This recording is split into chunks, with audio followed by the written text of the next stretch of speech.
Hi guys, my name is Kemiola and you're welcome back to another episode of the What to the Weary Podcast. If this is your first time here, welcome. I'm basically this random sister on the internet who just, shares her stories and her experiences with God and growth and learning with you. And through them, I encourage you, tell you that it's okay, you're doing good, you're doing fine, you're gonna be all right. It's all easy breezy rest and encouragement in here. And if this isn't your first time, welcome back. The coolest thing is to think that you watched an episode or listened, and then you thought, I want to hear that, I want to see that again. I really appreciate that. So, looking forward to today. Thank you so much for being here.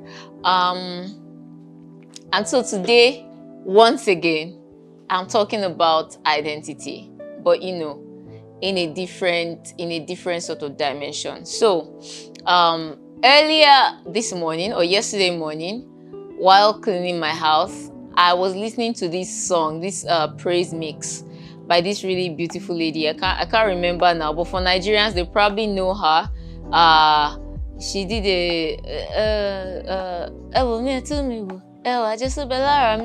something Lopez, I think Kati Lopez. Anyways, I was listening to her praise mix and I realized something like she had, regular praise songs, Western praise songs, Yoruba praise songs, praise songs in different languages by different tribes. And I thought, wow, in this praise mix, there's something for everybody. That's really cool.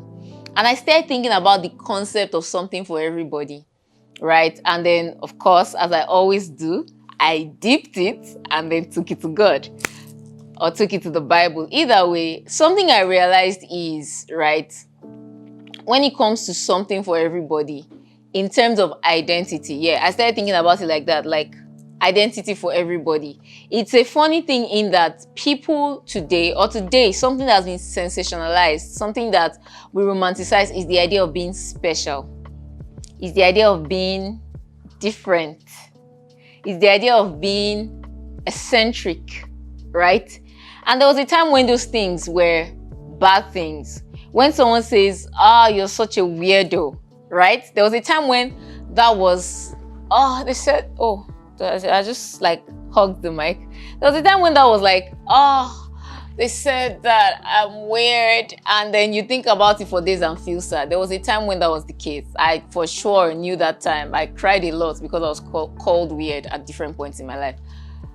But something that has happened now is because the preaching, the message, not generally in church, just generally, not necessarily in church rather, just generally, the preaching, the message that we hear now is that you're different, you're special, you are, you are an entire entity all by yourself that is different from every other entity. And yes, that is true, right? Everybody is unique in their identities. That is true. However, something that I have now noticed that I think I want to talk about today, I know I want to talk about, something I want to talk about today is how the goal for everybody now is to be markedly different, like clearly different from the crowd. So in the search, in the desire, in the thirst for that difference, in the thirst to stand out, people are going to the extremes. So a very recent example is this trend of people claiming random sicknesses with letters and decide that I have this disorder with attention. I was diagnosed with this. I read a thread or a tweet or something online where someone said they were diagnosed with something. Come to find out it was them that just decided based on their behaviors that they probably have this. Yes, my cat found a bead and now that is exciting. So in the bid to be different, people claim sicknesses, like sicknesses that they cannot fully describe properly, claim those identities as their identities. People want to be eccentric. So they will do certain things, it's why we have people who go as far as if it's tattooing your face, just so that you can stand out. Now, I'm not saying if you are, giving to tattooing your body, I'm not here to like judge or reproof you or any of that. I'm saying a lot of those things are a search for identity, is a way to describe your identity. Is people trying to stand out from the regular. I saw somebody someday, I can't remember where now or how, but they had so many piercings. I'm saying you could, on their faces alone, I'm saying on their face alone, I could count over 20 piercings on their face alone. Here, lips, the ears, like piercings where I didn't even know that we could have piercings, right? I'm also fascinated by, like, oh my gosh. I mean, immediately you see her, your eyes immediately like, oh, your attention is grabbed. And so somehow, even till date, I did know her name. I don't remember it anymore. I just remember her as the girl with a lot of piercings on her face. So it's the thing with identity. Sometimes it's in our appearance. We try to dress a certain way. There are people I know that have a brand of dressing. I mean, I also have that brand. I have a brand of wearing giant trousers. Palazzos, they are called. Yes, I have that trend too. So it's a thing where we start ascribing certain characteristics to ourselves so that it forms our identities. And that's great. The only problem is some people then go to the extreme for this thing, to claim their identity, because the goal is to be special, to be different, to be eccentric, to stand out. I want to say something now that you may not agree with, but there's nothing wrong with just being yourself. Even if you think yourself is an ordinary person. And it's hard to admit sometimes. It's hard to admit when you are, in that place where you look at yourself and you're like, what stands out about me? What's special about me? What's different about me? A lot of people want to find that. And in trying to find that, they try to put on many facades, many masks, many personalities even. I've met people who inside, they're like the sweetest, kindest, most timid people, most gentle people, but because they don't want to be taken on seriously, or they want to maintain an image of like, oh, I'm this person, they act like the opposite of who they are. So they are mean. If you say one thing before your question even lands, before your comment even stays, they've fired at you. And it's just because they are already on the defensive. It's one of those things where it's an identity issue. And the question is, what's wrong with being ordinary is the question.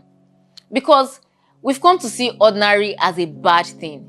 We've come to see everydayness as a bad thing. That's a statement that I love, a word that I love. I don't know where, I don't even know if I coined it myself, but I call it everydayness. And to me, everydayness is the mundane. Everydayness is waking up and making your regular breakfast from leftovers of yesterday. Everydayness is some days you wake up and you go straight to the shower and you are having a very organized day. And on the other days, you look like you are your own maid with an oversized t-shirt. Your hair is a mess. You don't have any makeup on and you have some acne. That's everydayness. Some days it's when your hair isn't all glossy and clean, but it is frizzy and rough and you're trying to style it, it's not working. You put on makeup, it's not making up, you still look weird. You still look like, oh, there's nothing sparkly about this. Every day is the non-sparkly things. What's wrong with that? I've always wondered what is wrong with that. There is something in everyone that makes them unique. However, forcing it is a denial of your uniqueness. Because forcing it is you looking for things that are not you, things that are simply not who you are, and imposing them upon yourself because there's a standard you want to meet. So the problem is, in trying to be unique, we start to deny the actual things that make us unique. Everydayness is such a beautiful concept to me because it is you in your natural state. Me in my natural state wakes up every day looking like, just a little puffy. And then because I have oily skin, very shiny, shiny little puff for Nigerians that get this, right? That's how I look every day when I wake up. My face is really shiny. And I've come to embrace that as how I look. Imagine if, because I look like that, if I get a guest in the morning, I don't want anyone to see me that way. And then if someone does see me that way, I'm ashamed of it. Or if, for instance, someone sees me with my hair not done, I'm ashamed of it. Or I don't ever want to appear in front of other people without makeup because I have a complex where my natural face is not pretty enough for me.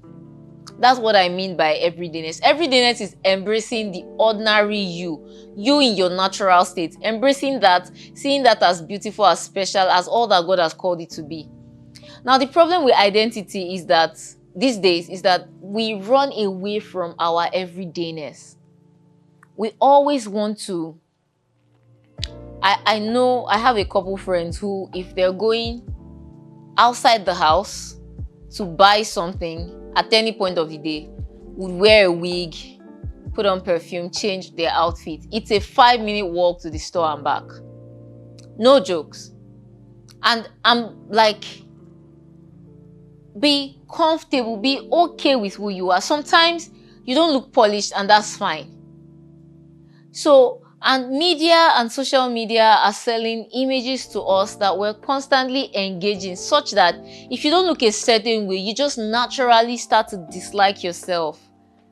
Don't. You're beautiful, you're handsome, you are perfect either way, right? So, to start with, there's a scripture that I want to reference for this, and it's Ephesians chapter. So there's Ephesians chapter 1 and there's Ephesians chapter 2, right? So I'll do Ephesians chapter 1 first. Ephesians chapter 1, verse 11. It says,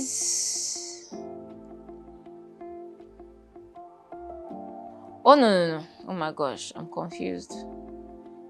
Ephesians chapter 2 rather, verse 10. Oh yeah, so I'm going to read Ephesians chapter 2 verse 10, right? And it says, for we are his workmanship, his own masterwork, a work of art, created in Christ Jesus, reborn from above, spiritually transformed, renewed, ready to be used for good works, which God prepared for us beforehand, taking paths which is set, so that we would walk in them, living the good life which he prearranged and made ready for us. You are a work of art that is supposed to follow the path of your Creator and live the good life that he has already prepared for you. The good life is not a call to avoid your identity or change who you are. I said this in that episode where I talked about acceptance and self-love. It's learning to look at myself and say, I don't look like an airbrush magazine picture, but then no one looks like that. And if they do, I mean, that's great. I don't, and that's great too. It's looking at yourself and accepting that mundaneness is not a bad thing. It's looking at yourself and accepting that even in the ordinary, even in the mundane, there is something beautiful and something special here. So what has happened in the culture of today is we all want larger than life identities. We all want to be larger than life influencers. We all want to be larger than life people. We want everyone to see us. We want everyone to fall in love with us. We want everyone to want to follow us. We want everyone to just, accept us. And that is a sort of self-worship that we don't even know. We're worshiping an image, which is the image that we think we should be. But in God, there is something special for everyone, in that God has created you specially. You are a work of art, specially crafted by God to follow in the path that he has set for you. So if the path that he has set for you is this way, and because of the identity you want to assume is this way, you're going to struggle. And I'll give an example. So I have said repeatedly in these recordings that I was not comfortable doing this at first. And to be honest, I'm still settling into it, to be honest. And that's because there is an identity that I have that I didn't want to now be seen as some church girl. In the place of full disclosure and honesty, right? I didn't want to be seen as some church girl. And even when I started the podcast, I was telling myself, you know what, I just won't reference scriptures as much. I won't talk about the Bible as much because I don't want to be seen as this church girl who is just coming here to preach on the internet. I don't want to be just another internet preacher. I struggled with it for the longest time. And so if you notice, specifically the first 10 episodes of this podcast were struggling. I mean, there were weeks, sometimes a month between episodes. I had the resources to prepare the episodes. I just was struggling with the identity, especially in a country like mine where you are either like very gospel or not gospel at all. So I struggled with it so much that I was like, I don't want to do other things. I have other YouTube channels. I considered closing them down because I don't want people to search on it and see me not being my preachy self here, because that's how I saw it at the time. So even this, in a way, has been some sort of healing for me to embrace that part of my identity. Because the truth is, for all my friends, there's no conversation I have that doesn't end in a talk about God. It's very unlikely that I will have a conversation, outside of work, outside of the office, and even with some of my colleagues. I have praying partners in my office. That's already a part of who I am. It's a part of my identity. My identity is such that I want to constantly encourage somebody and reference what God says about us. And I always talk about our identity in Christ. Wherever I meet, whenever I'm discussing, somehow I end up talking about my identity in Christ, your identity in Christ, who God calls us to be, how we can live easy lives with God in the mix. Since I always go there, why was I struggling to do this? Because with this, it's me putting my face and my voice to saying, guys, I am a child of God. I identify as this person who loves the Lord and encourages people in the name of the Lord. And I was struggling with that because, I already had friends. I already have friends who tease me. I already have friends who call me Pastor Kemi. And that is very weird because no. But I struggled with even that. Every time they called me that, I would feel so unsettled. Like, I don't want this identity. And sometimes that's what we do. If you're listening to me or watching this and you've been called to something and you know that you've been called to it or you've been led to do it. Like I said, this podcast was a lead-in. It was a lead-in to say you constantly encourage people, keep doing that and put it on a platform. Do it to a larger audience. So that people don't have to look for people to talk to. Is that when they need it, if they search, they can reference that material that talks about what they're thinking or feeling as regards a relationship with God and just daily life. And so getting that leading, even if it was very clear that I should do this, I had the leading to do this podcast like 2 years before it started. Talking about it now, I feel silly because the thing is, once you accept certain parts of your identity, it becomes easier.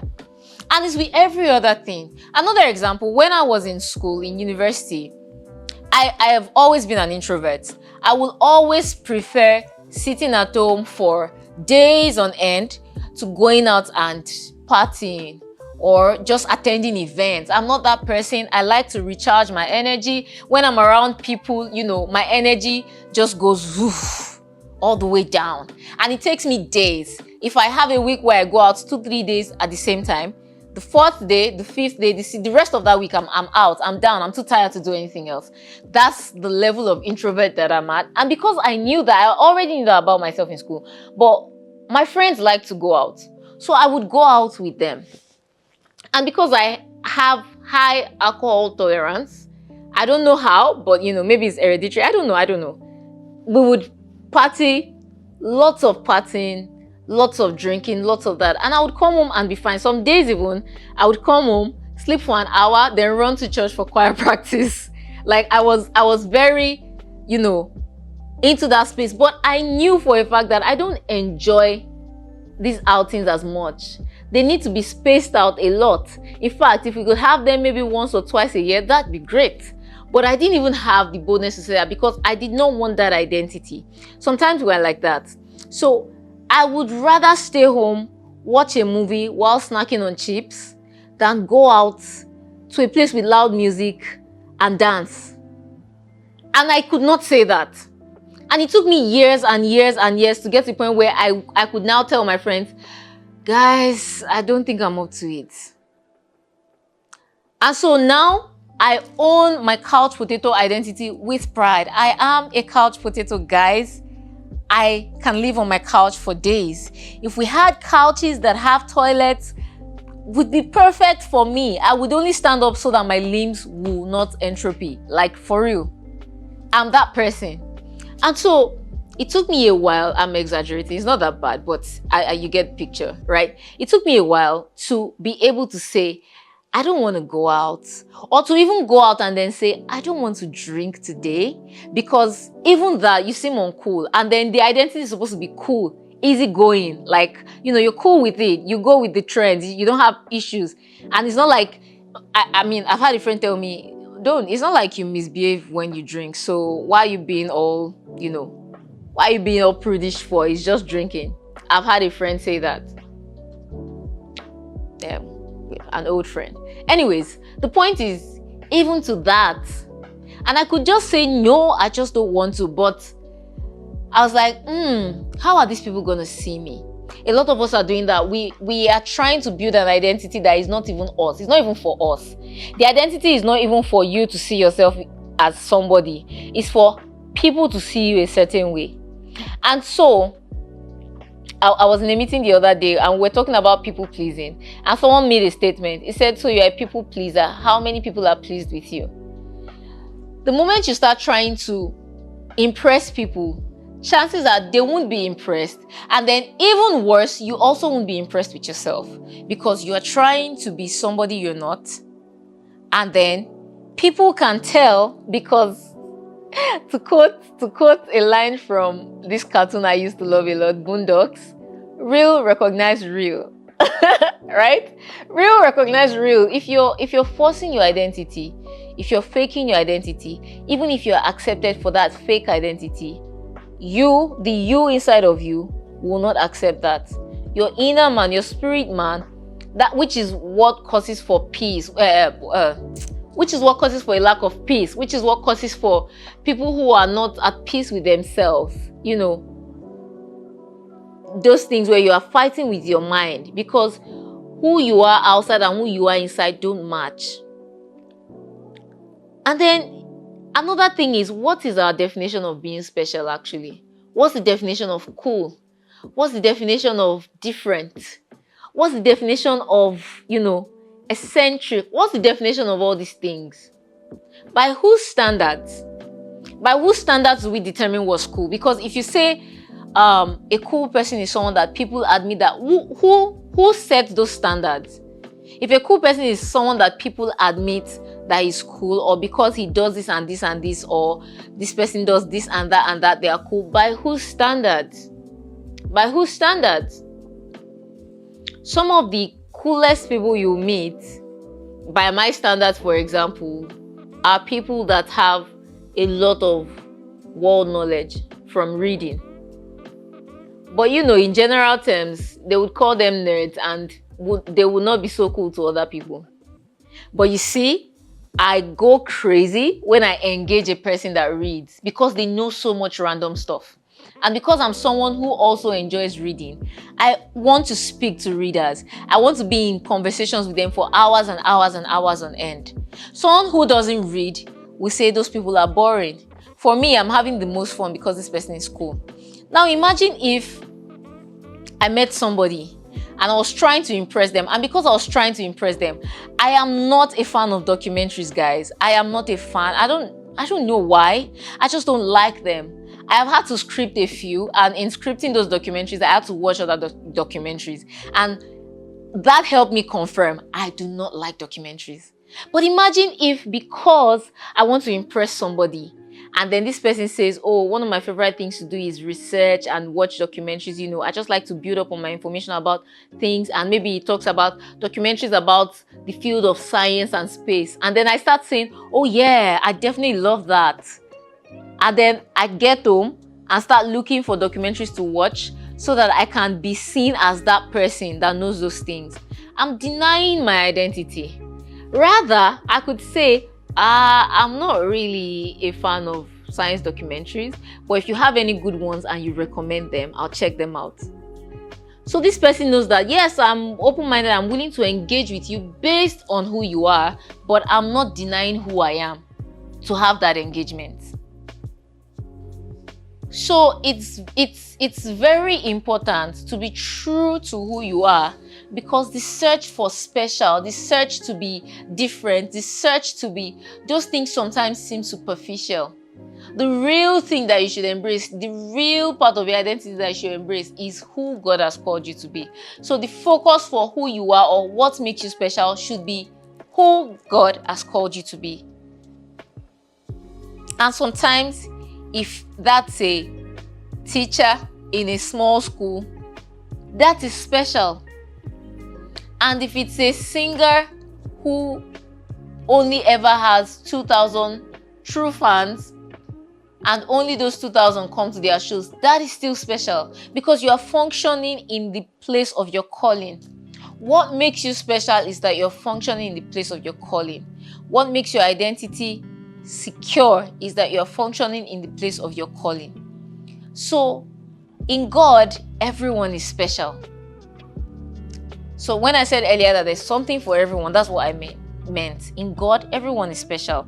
So I'm going to read Ephesians chapter 1 verse 11 now. Ephesians chapter 1 verse 11, also the Amplified version, right? This version says, in him also we have, let me start again.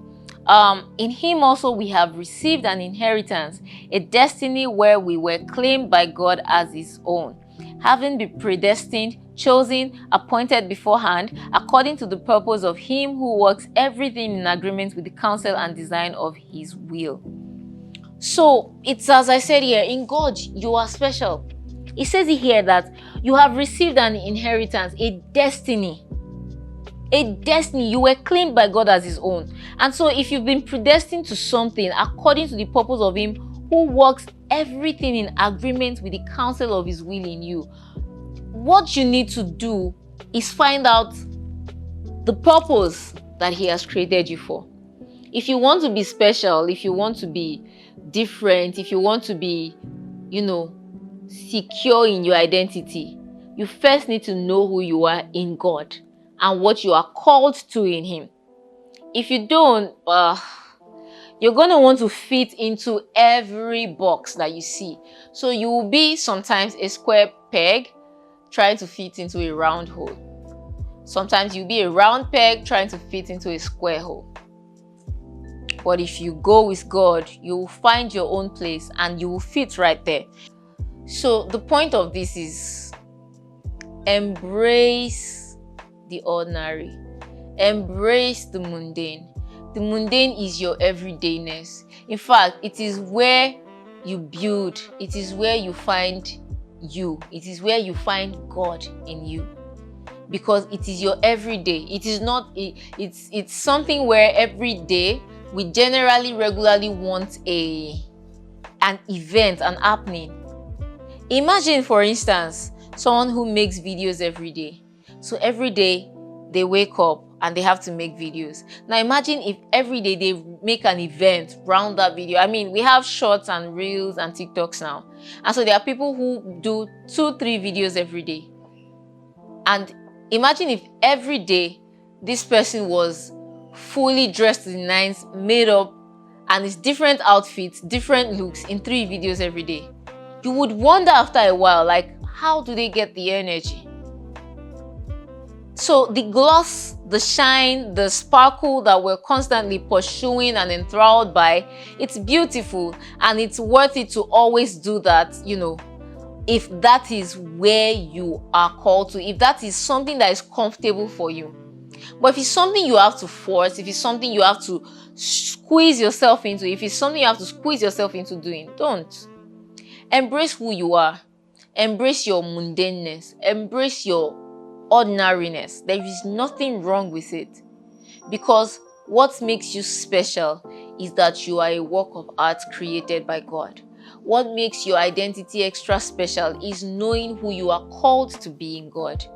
not who you are, not who you want to be by the standards of maybe somebody you follow and like or admire, not who you want to be by the standards of media. It's like those articles where they're like 10 things beautiful women do, 10 things highly successful women do, 10 things. Yes, those things are based on research, but those things also put you in a box.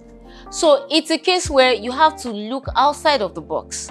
You can't constantly say, because this is what media has said it is, then that's what it is. Or you see those online tests that will say, if you do this and this, you are likely this and this. Says who? So craft your identity based on who God has said you are. The only way to do that is to keep in mind that God has called you, has made you for a reason, and search for that sincerely. The only way to find it is to talk to God. Talk to God about it. Talk to God about it as often as possible, as sincerely as possible, as regularly as possible. Let it be something that you engage, a conversation that you engage God in. Let me know what I'm supposed to do, where I'm supposed to go, who I am, what I am called to do. And so, as you grow, for some of us, in my case, it was growing up that made me, and those things even came from a place of I had to be defensive a bit about it before then gaining some peace about it, because I started from like, I'm grown, you can't force me to go out, I'm grown, you can't force me to dress a certain way, I'm grown. But then I had to step away from that, and then it became more about, this is not the kind of person I am. I'm not a partier. There are people who it is their ministry, like they are calling, to hype up a room. I'm the person that makes quiet, sarcastic comments, and if you catch it, well, it's funny, and if you don't, I'm good. But there are people who come in the room and say, I'm here, guys, and that's good. And I don't have to be that person to make friends. I don't have to be that person to find my own tribe or my own community. There are people who, in the group, they are the ones who, just to take it to stereotypes now, for instance, there are people who in the group, they are the ones who always cook for everybody. They are the ones who always, I'm the person who says, buy food and bring it to me. If you're coming to my house expecting to see food, oh my God. And before, it was something I struggled with, just because in my country, in my community, it's a you're a woman thing. You're a woman. What do you mean? What do you mean you're gonna get a guest of 8 people and you can't cook for them? And I'm like, cook for 8 people? I barely enjoy cooking for my own self, and I eat really little. 8 people. I'm the person that says, I'm probably gonna have to buy food for everybody. Otherwise, guys, let's make it a love feast. Everybody bring something so that we can share. I'm that person. So it's identifying who you are and being okay with it. I'm the person, the first time I went to a club, true story, the first time I went to a club, I was reading a novel on Wattpad. And then Wattpad was still actual novels, actual stories, actual storytelling. I was reading a novel. I was right by the speaker, huddled up on one of those weird leather couches and reading a novel. My friend seized my phone and was like, dance! Let's dance! Let's dance! No, she didn't say that, but she was like, dance! Come on, dance! Because I'm the person that would genuinely rather cuddle up with a book than do all of that. I'm the person that would... So it's knowing this is who I am. I'm the person who, in an argument, would try to calm things down. So it's very rare that I will go fire for fire. And so when I'm having discussion and my friends say, why are you so slow? Why are you so calm? Why are you so nice? It's because that's how I am. That's who I am. I'm the person who I have a whole meeting. It's a very serious professional thing. And I try to spice it up with a blazer, but it's pants and sneakers. And then there's no makeup. And my friend is like, so you're going out without makeup? I'm like, yeah, I am. I'm not a fan. And before, I couldn't even make those answers because I thought, if I say I don't like wearing makeup, then am I really a girl? And I used to be tomboyish, so I used to think, maybe I don't fit into the general, description of just a girl that can be pretty. I mean, I already talked about this. And then I grew up with boys, so I'm a bit rougher around the edges because I grew up with boys and I was older than them. If I were younger, maybe they would have pampered me into like this baby girl, but I was older. So I had to be like, and you know how I'm a first child, so first children are like substitute moms anyways. So I was constantly yelling at my brothers, constantly getting people to do stuff, so I'm used to that energy. And so growing up, I started to have problems with myself because I'm like, my energy is too strong. That might be a problem. I don't want to. And then I started becoming afraid to even speak out because I don't want to. I worked with someone once, one of my former bosses, and he says, you're so intimidating. And then that messed with me a little bit more. I'm like, I'm too strong. I need to tone it down. No, it's who you are called to be. I'm called to be someone who needs to be able to speak up when there's need for it. I'm called to lead, and so it made sense that I grew up having to handle boys. All my brothers are taller, buff, stronger than me. I'm like the tiny person. Even my mother prior to, the process of age in which, as she's growing older now, she's starting to, shrink. But prior to that, I was shorter, I was smaller than my mom. So being this person in this small body, I had to learn that I am called to lead and be comfortable with that. And so if you're called to something, to lead, to serve, to teach, to sing, whatever it is you're called to, stop looking for the sparkle and shine. Stop looking for the sizzle. Stop looking for the flash. Just enjoy your everydayness. One song every day, right? One class every day. One lesson every day, one step in front of the other every day in your calling. That is where your identity is formed. And so, I'm a child of God called to this. Your first identity is that you're a child of God, by the way. If that was not clear in all my, previous ramblings, if that was not clear, your first identity is that you're a child of God. And then after that, you are now who He calls you to be, a child of God called unto so and so and so. So find what you have been called to be, and then function properly in it, like express fully. If it's a personality thing and it's not something that stresses your relationship with God, express fully. This does not mean that you should not learn or improve on yourself or work on the things you need to work on, but constantly be comfortable with expressing who you are fully in Christ, is all I'm saying. Yeah, that's my point for today, guys. Embrace the everydayness of your lives, of your skills, of your calling. Embrace that. Ignore the sparkle, the sizzle, the shine, the need to be different or special or unique. You already are. So ignore the need to pursue sensationalism and focus on the everyday, the mundane. And out of that place is where you find yourself. In God, there is something for everyone. In God, everyone is unique. But you need to first embrace who you are in God to find what makes you special and unique. I think that's all I had to say today. Thank you very much. So the song that I want to recommend is very simple, very lovely worship song that I like, right? And it is this song. I'm just going to sing it because I can't remember the title right now. But who the sun sets free, oh, is free indeed. I'm a child of God. Yes, I am. In my Father's house, there's a place for me. That line, because if you think you don't fit in, well, there's a place for you, right? You fit in God's plan, in God's house. I'm a child of God.